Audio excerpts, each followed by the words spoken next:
Hi, I'm Jenny. Thanks for stopping by the Unconventional Homestead. Tonight, I am making a rhubarb Flaugnarde. I had to look at the name because I had to spell it out how it's pronounced. It's a traditional French dessert from Southwest France. I was never good with French in high school, so I'll probably just refer to it as that rhubarb dessert.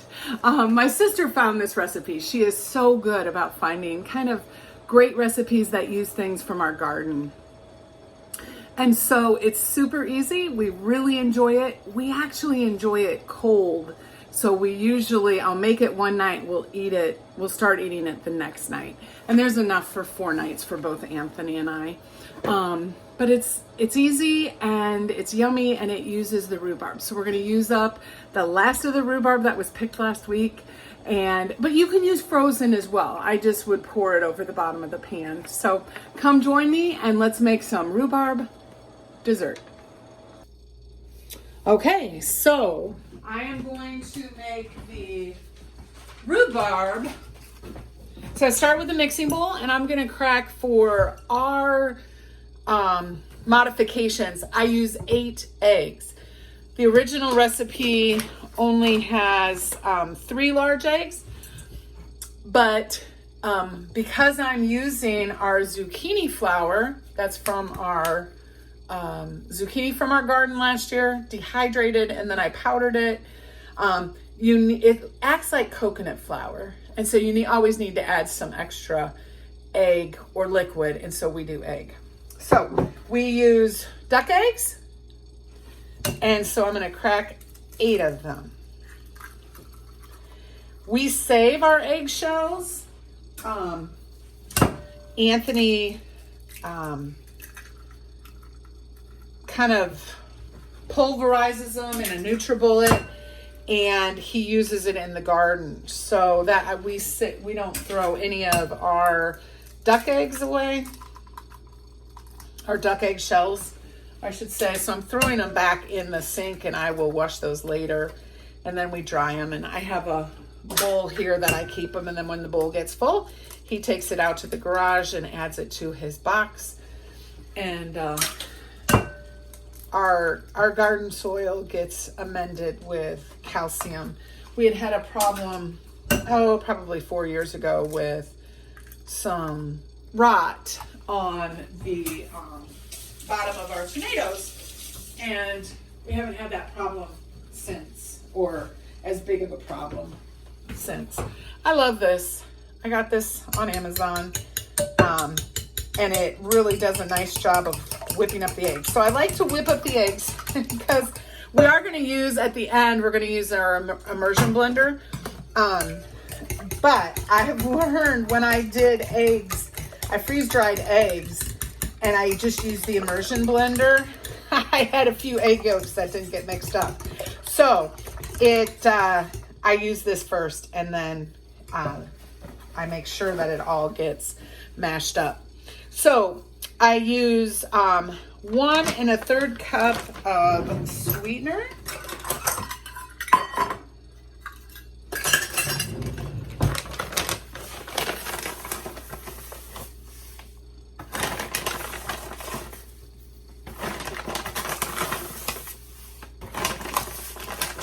And then also when you're low carb baking, excuse the cupboard, I use a little dash of stevia. 2 sweeteners in low carb cooking kind of helps, and there wasn't much left in that. That's why it looked like I shook it for a tablespoon, but we got to shake and mix this. We add a little bit of our homemade vanilla extract. I use rum and Tahitian vanilla beans. I don't measure. A little extra vanilla just adds nice. Okay, and then a teaspoon of salt.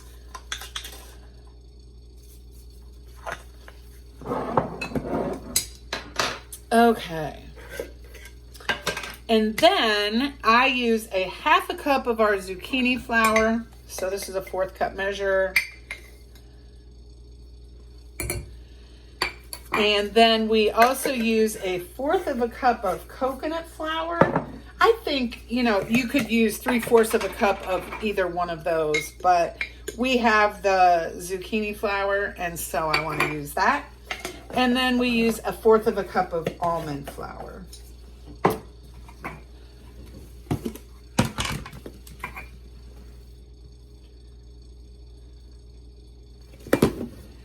Okay. And then the only thing left is your milk. And we use almond milk. And ours is 2.5 cups for the double because our pan is a little bit bigger. And you're supposed to have 4 cups of rhubarb, and I just line the bottom of our pan with rhubarb dices. Okay, I'm gonna mix this in just a little bit and get our immersion blender. And the reason I use the immersion blender is I think it does a little bit better with the zucchini flour.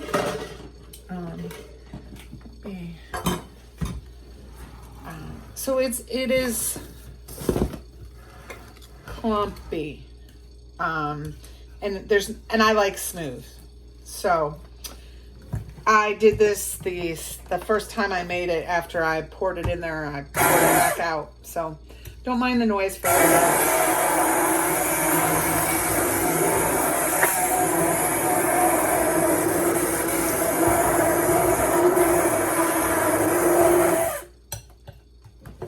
Okay, and I am gonna get a rubber spatula because I'm not used to talking and working, and I just want to make sure that I didn't get any clumps. Okay, and then I've preheated the oven to 350, and it's in there about 50 minutes. So I'm just going to pour it over the rhubarb.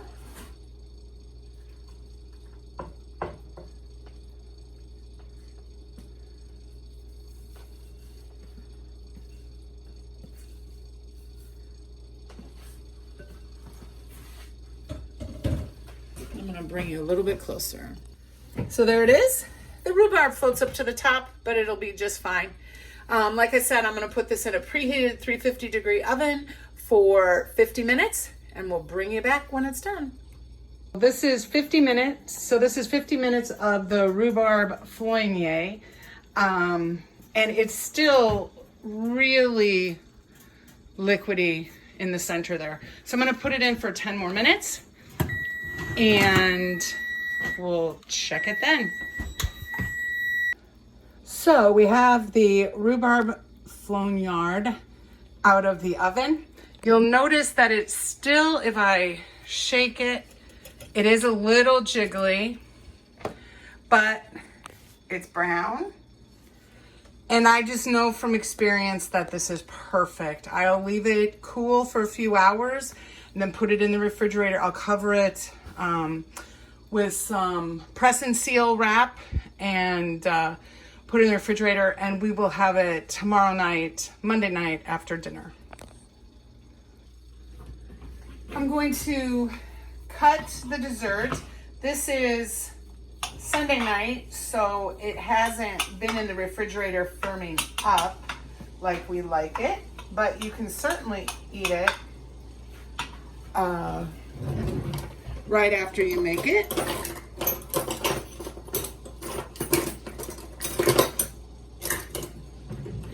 Oh, here we go.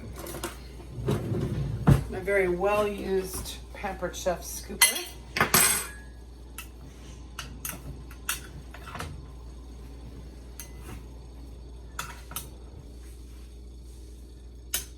So this is 1/8 of a piece, but you see it's very custardy, very rhubarby, and it's wonderful. It's Very good. The rhubarb is tender. Not very, a little tart, but not too tart. I mean, I know it's rhubarb.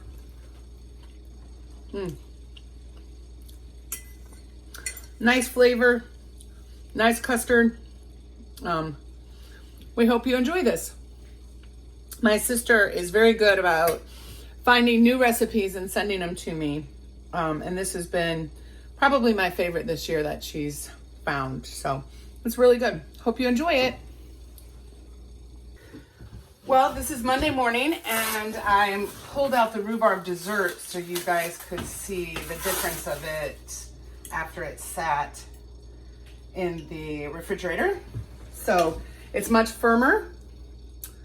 And this is how we like it. So I hope you'll try the recipe. Have a great day and you'll be getting this video shortly.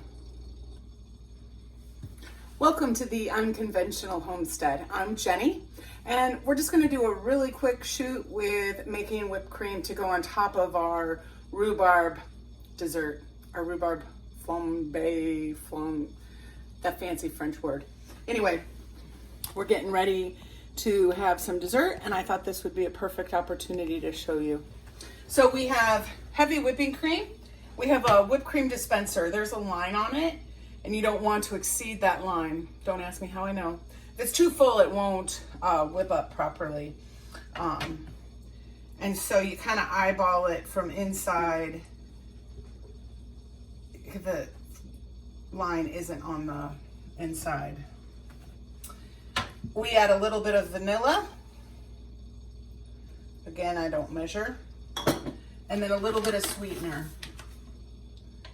Usually about 2 tablespoons worth. Then this is the tip and the cap, and it just screws on. And before I put the air canister in it, the charger, I shake it to get those ingredients mixed in. These are the chargers. There's all different kinds. I'll link. These are the ones that I found last time that were least expensive. I ordered them in a large quantity because I do like to have them on hand. So this is what the charger looks like. And the part where the air is going to come out of, you want facing up. And here's where it screws on here. And you'll be able to hear it go into the canister.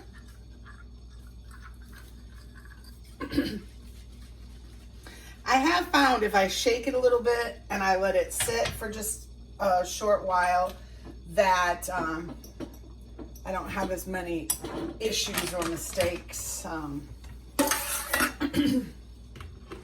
with it. And here's the dessert.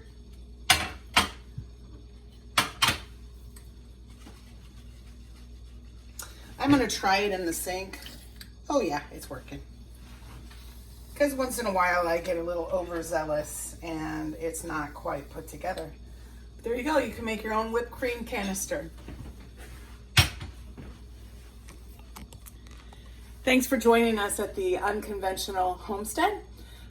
Please like, comment, share, and we look forward to your comments. Do you like homemade whipping cream? Do you already use it? Do you ever just squirt it in your mouth?